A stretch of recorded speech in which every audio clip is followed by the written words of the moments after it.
Welcome to the Divorce Podcast, where we explore all aspects of ending relationships, separation, and parenting apart. If your marriage or partnership has ended, or you have friends and family who are separating, this podcast is for you. I'm Kate Daly, a relationship counsellor, divorce specialist, and co-founder of Amicable, the online legal service for separating couples. In each episode, we look at relationships and separation from different angles, including the emotional, legal, and social. I'm joined by experts and special guests who share their own unique stories, experience, and tips, with the goal of helping people end relationships in a kinder and better way. In this episode, I'm joined by Aileen Harvey and Julie Fahey, hosts of the You Keep Me Sane podcast, to talk about how to truly support your friends through a separation. We start by hearing Aileen's separation story and how her friendship with Julie began and deepened during this time.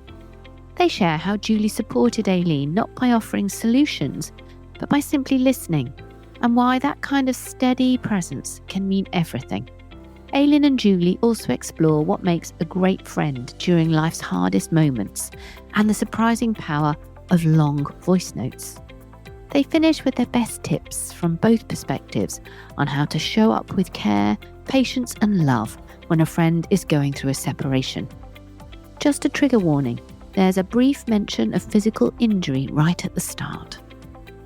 If you loved this episode, then please subscribe and rate us on your preferred listening platform. So welcome, ladies. It's lovely to have you on the podcast today. Thank you so much for joining me. What a wealth of experience you both have. It's incredible. I'm really excited to hear a bit more about what's brought you to this place and your podcast, You Keep Me Sane. So we'll get on to that. But I guess the context for this podcast really is about how friendship can be the most crucial support when going through a divorce or separation, or indeed any challenging life event. So that's really what we're going to start with talking about. So Aileen, I know you've got a separation story. Can you just give us a rough outline of your separation journey, just the broad strokes, how you and Julie became friends? Absolutely. I'd like to say thank you very much for having us on, Kate. It's a real pleasure to be here. Yeah, so for me, the separation really became inevitable after my daughter was born. You know, we were friends before and we did argue, but we managed. You know, there was a lot of differences, but they didn't feel quite so big. But then once a baby came along, I guess these differences, they absolutely exploded. So the arguments were so big that it just got to a point where I was withdrawing. I was staying in my room with my daughter as much as I could. I just couldn't handle the tension. And at the same time, my mum was in a nursing home back in Scotland. She'd had a massive stroke a few years before. And she'd lost her speech and she was paralysed down the right-hand side. And it was always been in the back of my mind at that time. So my daughter was 3 by then. And I felt this pull that I needed to be near family, or at least to give her some memories of her grandma. Some of those wee cuddles and just something that she could hold on to because she didn't really have grandparents. And her dad was still involved. He came up every couple of weeks to spend time with her. And I really encouraged that. But as for us, I think I just knew we couldn't go back to the way things were because it was really unhealthy. And it would have been really unhealthy for her because I had grown up in that kind of argumentative setting. And it makes a child very insecure. I didn't want that for her. It's really interesting that you recognise that because we hear, don't we, Julie, so many times people say they're staying together for kids and that kind of things. But actually, I think what Aileen's sort of demonstrating very clearly there is, as a parent, you have a choice, don't you, about what you want to role model to your kids. And kids, when they're little, as we know, are like little sponges, aren't they? So all of the time they're picking up, you know, what's acceptable and what's not acceptable and why people stay and maintain relationships.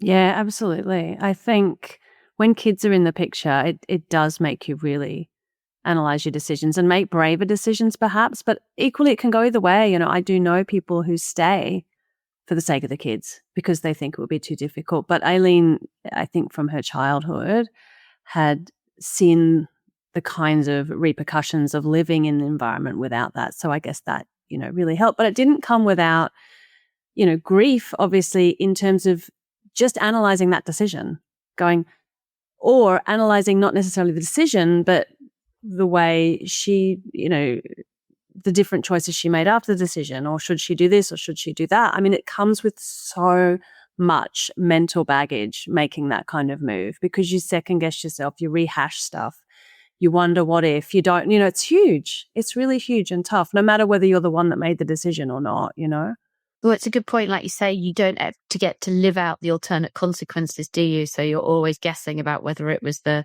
right choice and the best choice.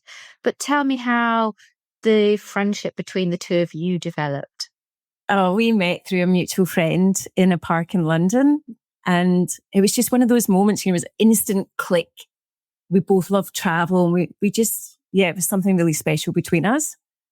And then Julie's now husband, who wasn't at the time, he kicked a ball, which hit a tree. And this branch started coming down and down, down. And eventually it hit Julie in the head, but not that horizontally, vertically like this. And then blood just came down her face. It was like a horror film. It was dripping literally off my eyelids. Terrifying. And that was her first encounter. And then an ambulance came.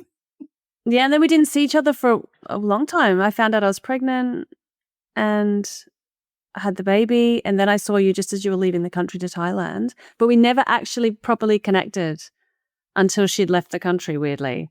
And she missent an email to me thinking it was another Julie. And I'm like, oh, are you this one? And then we just started writing. It was just one of those times where you know each other so well. You're the same kind of person, or you're the same person almost, and you just get it. So with these massively long emails, back and forth, until Aileen revealed she was pregnant and I was pregnant with my second one. And then she moved back, lived literally 2 suburbs away, and our daughters were born a day apart. So it was incredible. Serendipity, I think. Yeah. And we just bonded. We hung out all the time with the kids when they were so little. It was amazing, wasn't it?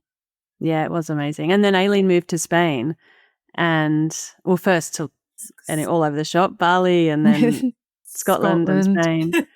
But I just had this, I think because we were so close, I've always had a very close relationship with my mum. She's just I've traveled since I was very young and I didn't live in Australia for 18 years. But my mum, no matter what happened, breakups, a million of them, that devastation you feel, mum was there for me to rehash the situation a million times, to speak to whatever was going on. And so I said to Aileen, because she didn't have her mum, she didn't have anybody when she moved on her own to Spain. And I said, I'm going to check in every day. And I did that every day on the WhatsApp messages. And then that became daily for 10 years. Yeah. Every day messaging each other back and forth, checking in. Every day. It was incredible. Yeah, because a year after I moved to Spain, Julie moved back to Australia and you hadn't wanted to move back there. And I said, now it's my turn to contact you every day. And it went like that. And we just worked through everything. And it was perfect because when Julie was going to bed, I was getting up. So there would be a message and sometimes they were 30 minutes long, a monologue. But it gave us time to come back. Yeah, it was amazing. What do you think it is then, Julie, about a friendship that grows over time and develops that support net? What are you giving the other person, do you think? It is support, but I think you're actually giving them themselves, because you create this space where they can completely, be themselves, but start to see themselves. Because I think without that space to truly live and speak and think almost, you don't even often process yourself or what you really think and who you really are. Yeah, I think that was the big thing for us, and especially because Aileen hadn't had that kind of connection like I had with my mum, and it's just gradually she would be much more open and vulnerable, because I think we don't allow ourselves to be vulnerable. And if you don't allow yourself to be vulnerable, you can't really know who you are. You don't allow yourself to really make those brave choices or make those brave statements about who you are and what you think. And I think by having that really close connection, we got to understand there was no judgment. There was no, there was no fear involved. So gradually with that connection, we were able to just open up and be ourselves. I think we both grew a lot in that space. I agree. And Aileen, what did you need when you were divorcing from Julie? What was she doing that was helpful to you? Do you know what was really special to me was that Julie listened to me. She didn't listen so she could fix me or tell me what to do, or it was just calm energy. And she would say, "What do you need from me?" And I was aware that Julie had 2 kids, young kids. So I didn't want to be dumping on her, but she made space for me. And I said, if it gets too much, you have to tell me. And she would just listen. And she would then say, do you want me to come back with what I think? And I did. I wanted her to come back because I trusted her judgment, because she wasn't actually judging. She was looking at the whole picture. She had a wisdom that a lot of people just don't have. You get different things from different friends. And Julie's is this special, just from her experience. It's like she's lived in the world before sometimes. She just knows so much and so much compassion. And I felt loved.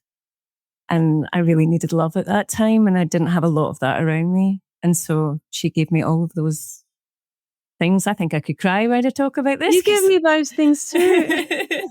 Well, it's lovely, isn't it? But I think the point you made there at the beginning, Aileen, is that she asked. I mean, how often do you get unsolicited advice from people, and it just lands badly, doesn't it? It feels a bit intrusive, and sometimes you need exactly what Julie was given, which is space to be heard. And it's almost like, Julie, you're bearing witness to somebody else's kind of pain, and I think that we can't underestimate how important that is, to have another human being who can feel emotion, listen to our story and let it unfold at the pace and the speed that we need it to unfold without, as you say, Aileen, being judged. It feels like it was very special. Yeah, and it still is. It's not changed. We've been through a lot together these 10 years. This is going back quite a few years now, but it's been this way. We can cry together and we laugh a lot. Yeah. And I think the thing as well that I feel was really important, which I also learned from my mum, and Aileen does it for me and I do it for her now, is that we allow each other to rehash something a million times and analyze it to death, and not actually try to force you to reach some kind of conclusion or change the narrative, or, because that's kind of where you're at when you have a crisis or a breakup. You go over it a million times, and you need someone who's sitting there allowing that dialogue to come out and not actually trying to get to a conclusion, trying to get to an answer, trying to change anything. You just want to be heard, and you just want to be able to just play it out. And I think having someone to do that with is just so important. As well, I think that's part of the processing, the emotional processing, isn't it? To be able to retell the story. But also, I think for some of us, and I'm including myself in this, until I've said the words out loud, I don't know if that's what I really think. It's almost like I have to try it on out loud. I have to say it out loud to see if that is really, if it resonates back and reflects back to me. And so sometimes the retelling of the story takes a little bit of time whilst you work out whether that is what you feel, or whether that's just a convenient narrative you're telling yourself because it soothes your cognitive dissonance, or it creates the narrative that there's some expectation, it'll have an arc like a film from a Hollywood studio kind of thing. And I think sometimes, because everyone's obsessed with presentation, and even in a sort of social media world, everything's got to be presented. It's got to have a beginning, middle and end, and we're all obsessed with storytelling. I think sometimes the real messiness of real life is lost, isn't it? And having somebody who can listen to the unconstructed narrative, who can just hear it as it's sort of tumbling out of you, it's massive and it's valuable. And it's really undersold, I think. I think what you're talking about is something that's really kind of fundamental to how we exist and how we become successful human beings who can navigate big crises in our lives, or even the small crises in our lives. Yeah, because there's people you can't tell. Like, I couldn't go to my family and say that I'm going through this, because sometimes they just don't understand. People can only meet you where they're at. And so their minds can't go to that place, because it makes them look at their own lives and what's going on for them. And I didn't want to put them under that pressure either. And I know that with Julia, that would never happen. So you have to really choose. It's difficult to find people that can meet you where you're at exactly. And they often project their own perspective or their own experience onto you. And so it doesn't allow you to actually be authentically what you are. But I think in the retelling, that's the thing I think that you were saying as well, is to grow and to actually navigate a scenario, you have to actually analyze it several times, sometimes millions, as we've done together, because actually at the start, your lens is different. It's shock maybe.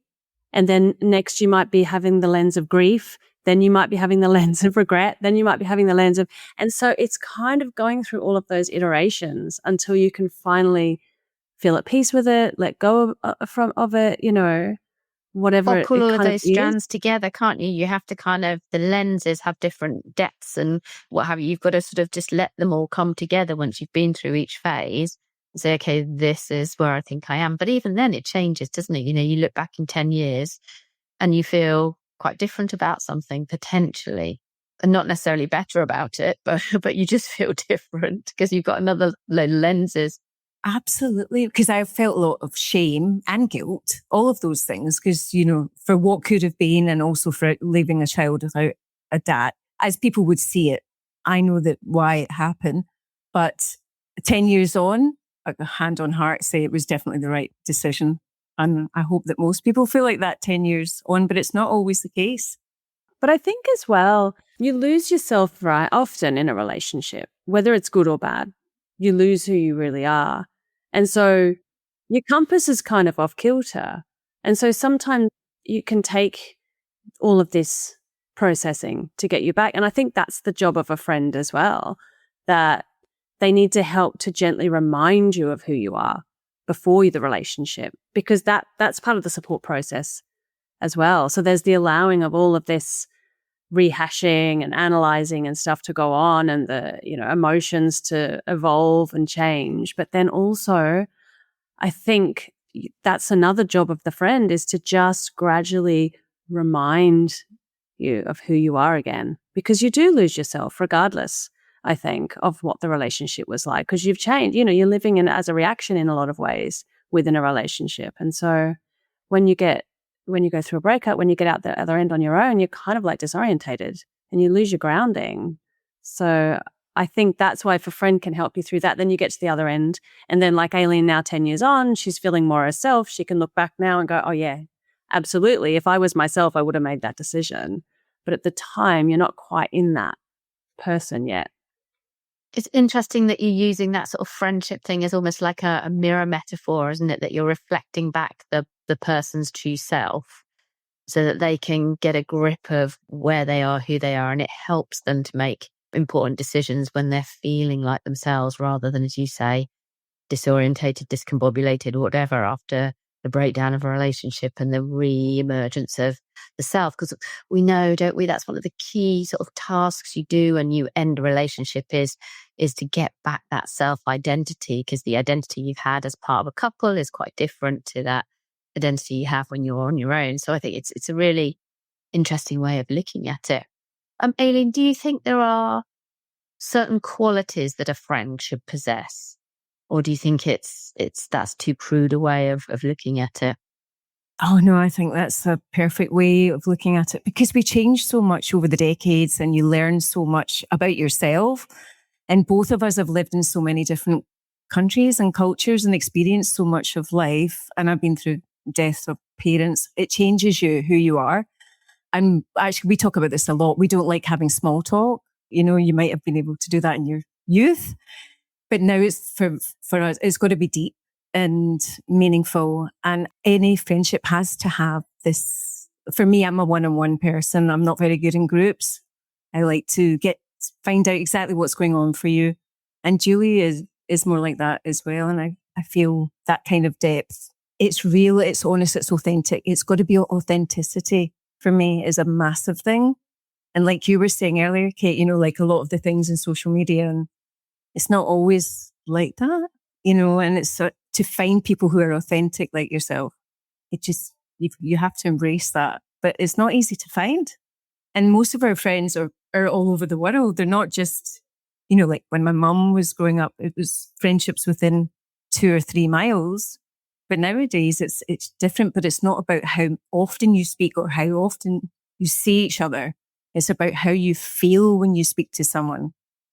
And if they give you that energy, it's about energy for me, energy and authenticity. Yeah. It's kind of, I suppose in the old days, friendships were based on common experiences because of the locality, as you said. We necessarily gravitated to people who were in a similar position to us. But it sounds like that's almost the antithesis of your relationship, Julie, because one of the things that strikes me about it is as Aileen was just saying, you've both lived in lots of different places. You've got lots of different influences coming in. To what extent has that kind of multiplicity of events and places and cultures shaped the friendship, do you think? Actually, we spoke about this the other day, weirdly, in one of our voice messages, because I've lived in a lot of different countries, and I always say from every country I've taken one friend, and they've become such good friends because you are stripped away of the everyday, right? You don't have that common ground of, oh yeah, so-and-so's doing this, or I'm going to the bar. You don't have any of that. And so therefore you have to really, instead of talking about things and events and what you're doing, you have to talk about your feelings about those things, and so you're actually hooking in to a completely different part of the person. And I think because Aileen and I came from a similar background in that way, because we'd both lived in different places, so we've both had friends historically that we've had that link to without having the infrastructure to live within, we've both just developed this desire, this craving for friends that meet us there, so it's like you're already hooking into a deeper place. You're at that sort of vulnerable, authentic self. And that vulnerability, authenticity, and honesty, I think, are the 3 key things, because you just don't have that structure. Like all of my closest friends live all over the world. I think there's 1 in Melbourne, probably 2 in Melbourne, that I really talk to every time I see them on that level. But most of them aren't. And I think, because we both had that experience, I guess, we're so used to hooking in that really honest, authentic way without worrying about where I'm going for dinner tomorrow night or who I'm going to see here or what. We don't talk about any of that. It's all about how we feel. So we're a different layer back.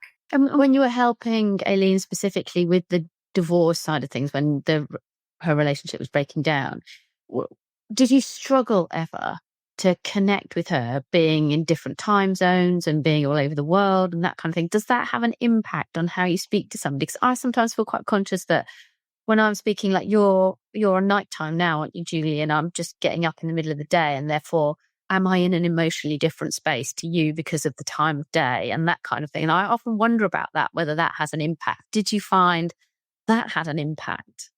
I think that actually made it better, because what we do, because we voice message each other on WhatsApp, so you only actually start to leave the message when you're in the right headspace. So it's not like having a normal conversation where, oh, I've come upon Aileen and I'm chatting, but actually my mind's in XYZ. So in a way, we got the best of each other and also I could get all my thoughts out and she could do the same, all her thoughts out, because it's a monologue. So you can chat for 20 minutes, go say everything, and then I can listen, but I might not respond for an hour. It'll give me time to think about it. Maybe I have an initial emotional reaction as I'm listening, but then I can get over that before I respond and actually process it properly and respond a bit more mindfully. So I think it was better because of that distance and time zone thing, because I wasn't also pressured to think, oh, I've got to respond because I knew she's asleep. Didn't matter. She's asleep, so it's fine. And it sounds like the kind of world's best therapy session in some ways, in the sense that you've got the space to listen, and then there isn't the pressure to respond because you've got that natural time break to be able to then, like you say, process and think about a considered response. That must have been incredibly supportive, Aileen. What impact do you think it had on what was happening for you? I think it made me realize that I've never really, it felt like a sister for me. I don't have a sister. And it's what I imagine a sister would probably be like, that she would be there at my beck and call, if you like. And it wasn't because I was demanding it was because I felt Julie genuinely cared enough about me. And I think because I had a very tumultuous relationship with my mum growing up, because she was abandoned by her mum growing up as a child in Ireland growing up. And there's a whole history. So I understand as an adult, and I feel really sorry for her, but I didn't have this love connection. And then Julie came in, and I have it with other friends, but never to this extent where it was daily, any time of day, whenever you felt like speaking. And it just gave me that place, a safe space where I could speak openly. And I know that Julie was going to respond really kindly and listen, and really her perspective meant the world to me, because I was always in my own thoughts. And I think I have a decent level of wisdom of the world. But yeah, to have someone give me another perspective like Julie, it made me feel connected, and yeah, it helped me get through a really tough time. Couldn't have got through it without her, really genuinely couldn't. I couldn't have got through my disasters I've had over the years without you. Oh. Well, it's nice to know that it's mutual and reciprocal, isn't it? Aileen, from your perspective, what do you think were some of the real big things that Julie was able to do for you as you were really at the kind of heat point of your divorce? She really offered thoughtful, kind perspective and helped me untangle what was going on. Not decide anything, but just untangle. And practically, she helped me, with things like how it could work with it, because your head's all over the place. But what I could do with my child, how we could navigate things, because I wouldn't be living in close proximity. And also that it didn't change me as a person, that I'm still me underneath. I think because of that, going back to that loss of person, that I'm feeling like I'm some kind of failure, but just taking one baby steps, one day at a time, and imagine maybe 3 months ahead, 6 months ahead, and life will look different again. And it's true, every time I've been through something massive, it's something I don't like when people say time is a healer, but it really is. Time changes everything. And in the moment, it's crazy chaos, but Julie just helped keep things calm. And I'm really grateful for that. Mm. And Julie, I was just interested when you were sort of reflecting on your husband's thinking that Aileen was a great idea when the tables were turned and she was providing support for you. What was it like when you were helping Aileen through the divorce? Does that bring pressure and a nervousness to a husband in that scenario, do you think? Do you know what? I don't know. It's a good question, because I always do wonder whether they feel a bit threatened, right? Because people say divorce is contagious, don't they? And that kind of stuff. And I wonder whether or not that was in his mind at all. Yeah, I don't think at that time.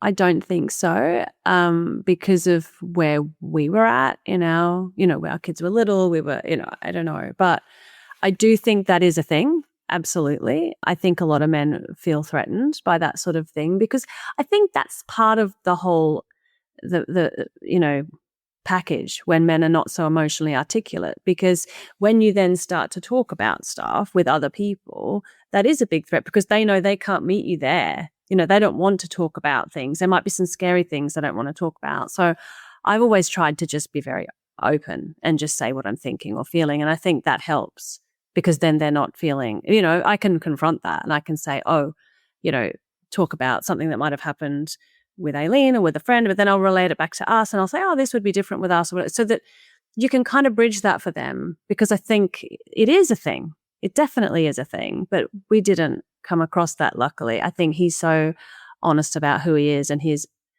abilities and inabilities that he was just like, I'm so glad you can be there for her. I'm also there for, he knows what I'm like. I'm always there for people. I'm talking to people. And so, yeah, he likes that about me. He always talks about that about me. Yeah.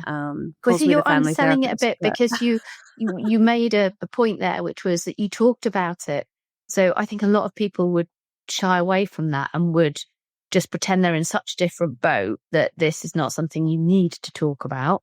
Whereas actually what you did was confront it and say, well, that's not going to be the same for us because of X, Y, and Z. You were there confronting the unspoken thing, which is, could this happen to us? Which is a lot of the reason why people struggle to engage in a conversation with somebody going through a divorce or separation, because I can't remember, I'm sorry, which one of you said it earlier. They worry about the fact that this could be my relationship. I could be seeing things and helping you with things that actually I know I've got an issue with, or we behind the scenes have got an issue with. And that's very confronting for people. And I think that's why a lot of the time people do shut down the conversation, because if somebody is exposing the things that are wrong in their relationship, what if what they're exposing is what's wrong in your relationship? Where do you take that? Where do you go with that? And I think that's probably what drives a lot of the non-conversations we end up having about divorce and separation. Yeah, because people have to face their own demons, right? And I think people can't do that. It's really uncomfortable. So yeah, I can see that. Absolutely. I think, I don't know, I guess because I've been through so many breakups, and I feel like by the time I met my husband, I was like a 50-cent piece, all the edges knocked off. And so I was just used to being honest. And I think it helped. Absolutely. But a lot of people probably wouldn't be in that place, and it's very hard to be honest with themselves. And so, so then facing a friend going through divorce, it's just going to bring up question after question in your own head that you don't want to, you want to keep shutting it down. Yeah. So, do you think, Aileen, there's things that people can say to their friends that give a friendship its best possible chance of turning into what you and Julie have? Oh, definitely. I mean, I do have other friends like Julie. And the thing is with Julie, because we now run a podcast together, we are in touch all the time. But there's definitely other friends who I have such an open relationship with that I can tell them my innermost thoughts, but it takes time. And I think I used to open myself up when I was younger, and I got really hurt badly. And so I learned to keep quiet. And I'm still like that. I've become quieter, but then it takes time. And I think if you do it that way, you can definitely find people who are of Julie-esque, maybe not completely up there, but they're out there, but it's not something you find easily. But I guess I'm asking, can you make somebody into a Julie, if that can be a if noun? I can make them. Or are there things you can do or say to make somebody more Julie-esque? Or are you sort of confined to looking for people who have that natural ability and those skills? No, I think it's friendships for different things. There might be one friend I can talk to more about this subject, or someone you talk to about that subject. We all have friends for different things, don't we? Someone you might want to go to the pub with more, or if they live closer to you, but you can't turn them into that. That would be like controlling them. And, that's definitely not that. But I love that all my friends are so different. All my closest friends, how they all bring different qualities. And an energy is always, I will go back to the energy. If someone fills me up and lights me up, then it doesn't have to be one thing about them, or they have to be like Julie. It just brings you some brightness in your life that you have to capture that person and stay in touch. So and be friends. It sounds like it's about finding, if you're going through a crisis or a divorce or a separation, it's about finding which of your friends can help and fulfill that friendship role at that point in time. And it might be people that you didn't expect even. And I suppose there might be some element of trying to match friends to situations, and people might surprise you. Julie, when you were helping Aileen, do you feel there were ever times when you did or said the wrong thing, and how did you navigate that? I don't know if I ever said the wrong thing. There were sometimes. Aileen's shaking her head. Yeah, I don't think so. But I do know sometimes I would have, I think if I had to respond straight away, I probably might have, because you feel like you'd want to jump into the void.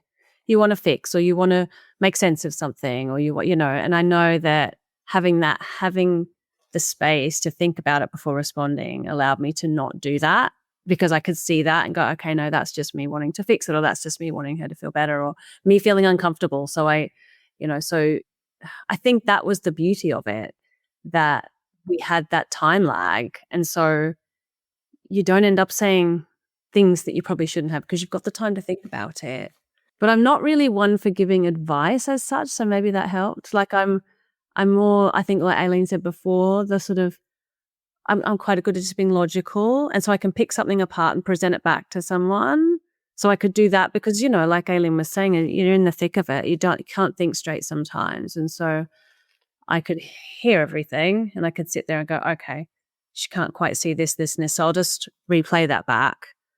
And then, she's able to process it differently. So it's just that I'm just very logical. So I think maybe that helped a little bit as well. I don't know. But I think the time, it did help. But yeah, there were definitely times where I'd be thinking, I'm going to say this. And then actually when I went to record, I didn't say that because it's the time. I think that helps. It really, really, really helps. So that's something if people, have this opportunity to voice message for support, it's that pause. It really helps you support someone, I think. That's really interesting. If we're sort of wrapping up and giving the sort of hints and tips at the end of the podcast, like we usually do, and you were going to give somebody a couple of hints and tips, what would they be? So I guess one of them is to try and create that space to pause. I mean, that sounds like an invaluable tip if you're helping somebody. Aileen, what are your thoughts? What would you say to somebody who's maybe listening to this and they're either going through it themselves or they're supporting a friend who's going through it? What would you say are the most valuable things somebody could do from a friendship perspective if a friend is divorcing? I would say ask your friend if they want you to give an opinion or they want you just to listen. Give them the choice, because if you just wade in there, your friend might be quite upset. So that goes back to the timeline, really, the time lag. And just help them untangle it. And just be a listener. Definitely be a listener, not a fixer. A listener, not a fixer. I like that. That sounds great. Any final thoughts, Julie? I think try not to put a time frame on it as well, because I think we all hate being uncomfortable. And so we do tend to go, okay, we got to get through this. And I want my friend to be better. But I think you just have to let go of any kinds of expectations. It's not your story, it's their story and they need to play it out, and I think that sometimes is hard for people to do because you have your own agenda or you have your own experience you're projecting or whatever, but it's their story and let them play it out. I think that is a big one. Brilliant. Well, listen, it's been fascinating talking to you ladies. Thank you so much for joining me today. Where can people find your podcast and find out more about you both? Julie? We have an Instagram page, youkeepmesane.pod. We're on all the different podcast platforms, Spotify, Apple, and we have a website, youkeepmesane.com. Fantastic. Thanks for having us. It's been great having. Yeah, thank you so much. We've loved it. It's just been such a fascinating conversation. I really enjoyed it. Thank you. If you're separating or divorcing and you want more advice, you can visit Amicable at amicable.co.uk, where you can explore free resources and book a free advice consultation. You can find me on LinkedIn, and you can hear more about new podcast episodes by subscribing for updates and visiting thedivorcepodcast.com, or you can download us on your favorite listening platform. And finally, we'd love to know how we can help further. So do share your questions on divorce, separation, or co-parenting with us by using hello@amicable.co.uk. You never know, your questions might form the next podcast. So we look forward to hearing from you. Thank you both so much for joining me today, especially from Australia. That's hardcore, and Aileen from your holiday as well. So I really appreciate both sets of time and energy. And thank you, everybody, for listening.